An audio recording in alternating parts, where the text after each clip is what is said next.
I remember once, when I was a young man, being very captivated by the Catholic Worker House in New York and volunteering up there as often as I could when I lived on the East Coast.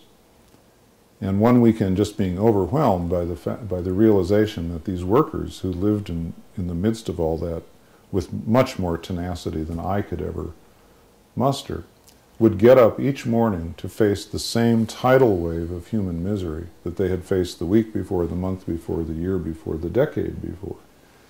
That for all of their sacrifices, they didn't have much to show for it, if you want to put it in bottom line terms.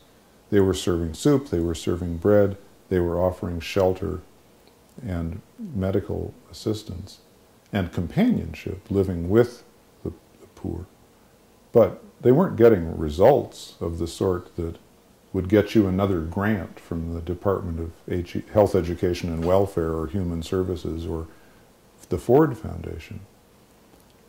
And I remember saying to a friend who worked there, Cassie Temple was her name, how do you do that?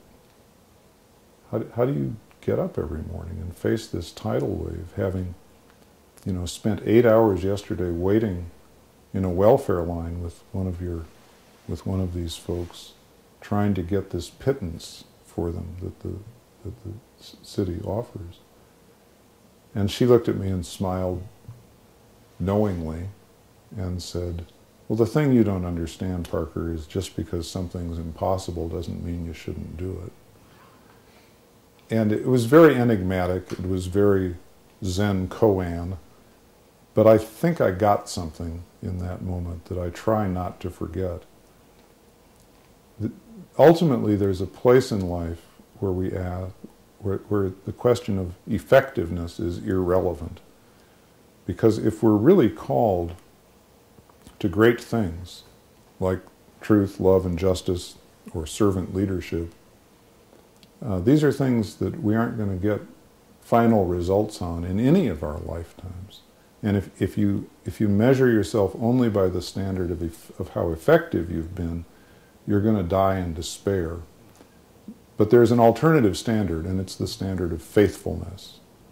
Have I been faithful to the best lights I've been given, to the potentials within me, to the potentials within you, to the potentials between us?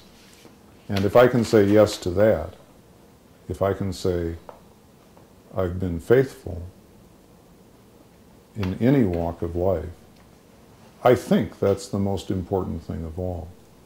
If I get frozen around effectiveness, what I'm going to do is keep taking on smaller and smaller tasks where I can be effective.